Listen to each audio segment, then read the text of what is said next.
कि मैं न करती ये शो। रवीना जी, ओरिजिनल शो की बात की जाए तो क्या आपने ओरिजिनल शो देखा है, और क्या जो कैरेक्टर ओरिजिनल शो में है वो आप उसको देख के मतलब आपने कुछ टिप्स दी, क्या है क्या है? तो इस कारण ही मैंने ओरिजिनल शो नहीं देखा, मैंने सिर्फ एक सीजन देखा to see the world of the end the planning of the entire show. लेकिन जनरली मैं एक कैरेक्टर नहीं देखती हूँ बिकॉज फिर कहीं जहन में वो बैठ जाता है और अब वो सबकॉन्शियसली आप फॉलो करने लगते हो। तो I wanted to create Indrani Kothari, क्योंकि जब हमने इंडियन अडेप्टेशन किया है तो काफ़ी चीज़ें हैं जो हमारे इंडियन कल्चर से रेलिवेंट होके हमने अडेप्ट किया है उसे हमारे सीरीज़ में। सो इसलिए रुचि जी को भी लगा कि इट्स नॉट नेसेसरी कि हम वो ही कट पेस्ट कॉपी करें। देयर इज़ अ लॉट जो बहुत चेंजेस हम लाए हैं इस शो में, which makes it even more interesting and more identifiable with our audiences. What is the most challenging part while working on this project? क्योंकि ये अडप्शन है, क्योंकि उम्मीदें ज़्यादा होंगी, वो ज़्यादा कामयाब रहा है, फिर इसका एक अलग ही अंदाज है क्योंकि हिंदी की ऑडियंस के लिए है, तो आपके लिए क्या चैलेंजिंग रहा? आई थिंक सही सवाल है आपका, सही प्रश्न है, क्योंकि ज़रूर ये एक जहन में रहता है कि एक शो जो सक्सेसफुल हो चुका है, आशा करते हैं कि हम भी उसी सक्सेस की ऊंचाइयों को छुएं इस शो को लेकर। मेहनत तो सभी करते हैं और कामयाबी तो सभी चाहते हैं, लेकिन अल्टीमेटली ऑडियंस इज किंग और ऑडियंस के ऊपर निर्भर है कि उनको शो पसंद आता है नहीं आता है।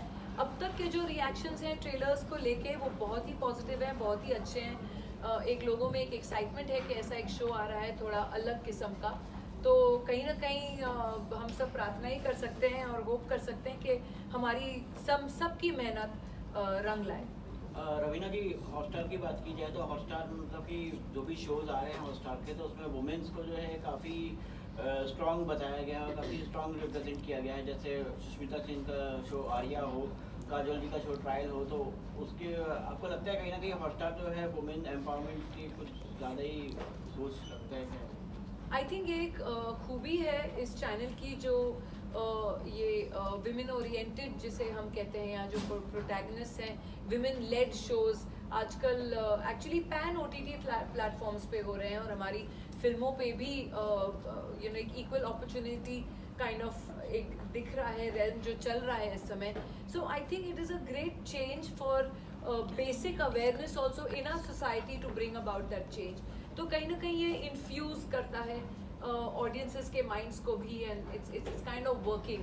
एंड आई थिंक ये एक बहुत ही अच्छा साइन है कि a platform encourages mostly women led shows, and अगर आप देखें तो it is something that is being accepted very well. So एक एक्सेप्टेंस जो है वो भी बहुत ज़रूरी है, क्योंकि आप जो है आप you can keep making content, लेकिन अगर ऑडियंस नहीं एक्सेप्ट करे तो वो कंटेंट नहीं चलेगा। लेकिन मतलब ऑडियंस की तरफ से भी ये एक्सेप्टेंस है। So in basically I feel in society it's a great change. Indrani ji का किरदार और रमिका सेन जी का किरदार कितना सिमिलर है और कितना डिफरेंट है दोनों किरदार में, and adding on that how long we have to wait for chapter 3? I think आप देखेंगे रमिका सेन और इंद्रानी कोठारी में, और जो पिछला मैंने कस्तूरी डोगरा किया अरण्यक में, तीनों ही किरदार बहुत ही अपने आप में अलग किस्म के कैरेक्टर्स हैं। एंड कहीं ना कहीं हमको as what I am as a person भुला के उस कैरेक्टर के शूज़ में घुसना बहुत ज़रूरी हो जाता है। एंड वो ही कोशिश करते हैं, चाहे मैं हूँ, चाहे वरुण हो या नम्रता हो, सब एक्टर्स यही कोशिश करते हैं, कोशिश जारी है, बाकी लोगों को पसंद आए तो बहुत ही अच्छा होगा। नम्रता, आपसे पूछना चाहूँगा कैसा एक्सपीरियंस रहा इतनी दिग्गज कलाकार के साथ काम करने के लिए? वरुण, आपसे भी जानना चाहूँगा क्या सीखने को मिला?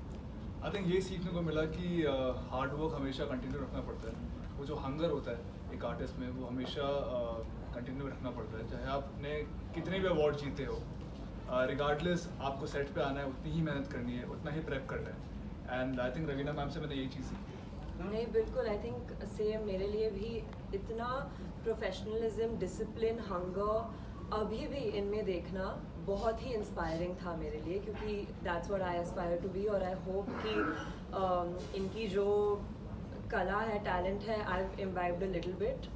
बहुत ही एनरिचिंग एक्सपीरियंस रहा मेरे लिए। There are two questions. Do you think the sense of responsibility goes up on your shoulder when people appreciate your work even today in the current scenario?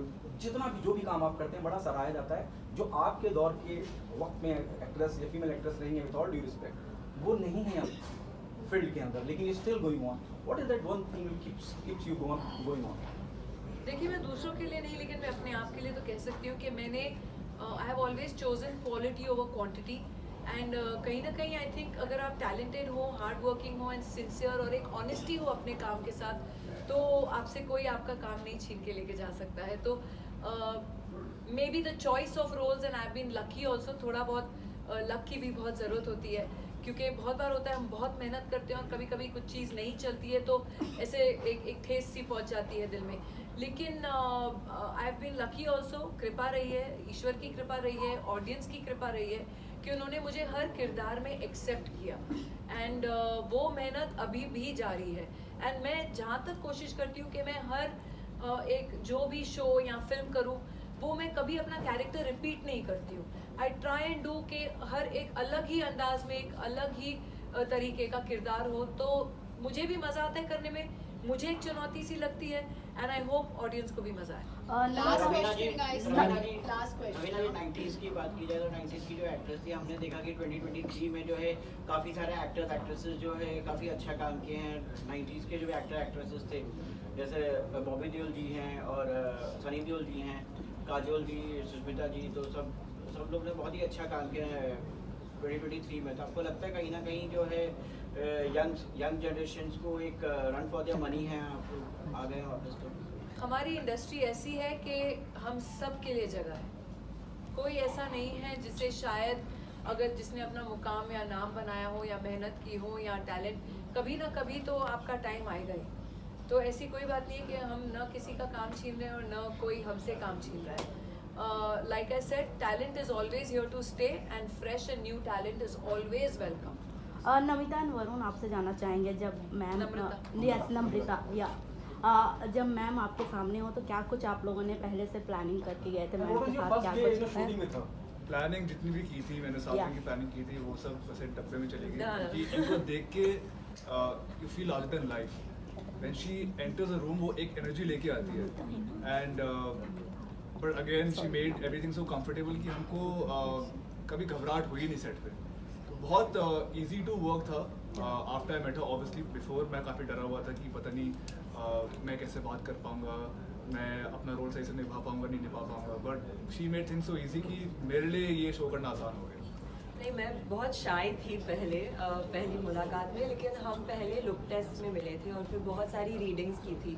तो जो भी नर्वसनेस थी वो उसमें ही यूज़ अप हो गई. और फिर जब हम सेट पे थे, एंड बाय दैट टाइम हमारी बहुत सारे रीडिंग्स हुए थे, तो we got to know each other. और वो इतनी वार्म है, इतनी प्रोफेशनल है. She is there to play her character, and वो इंश्योर करती है कि सब उनके आसपास हैप्पी और सिक्योर फील कर रहे हैं. तो it was just a lot of fun. चलो, thank you. Last question. Back this way.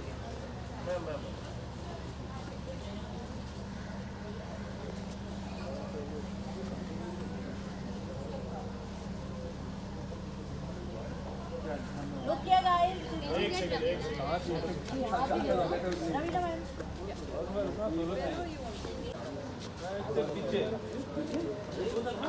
आइए सर, साथ में ऑल ऑफ.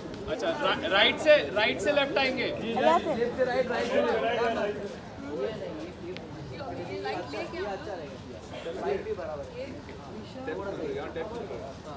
या परफेक्ट. या striker. Okay, left to right.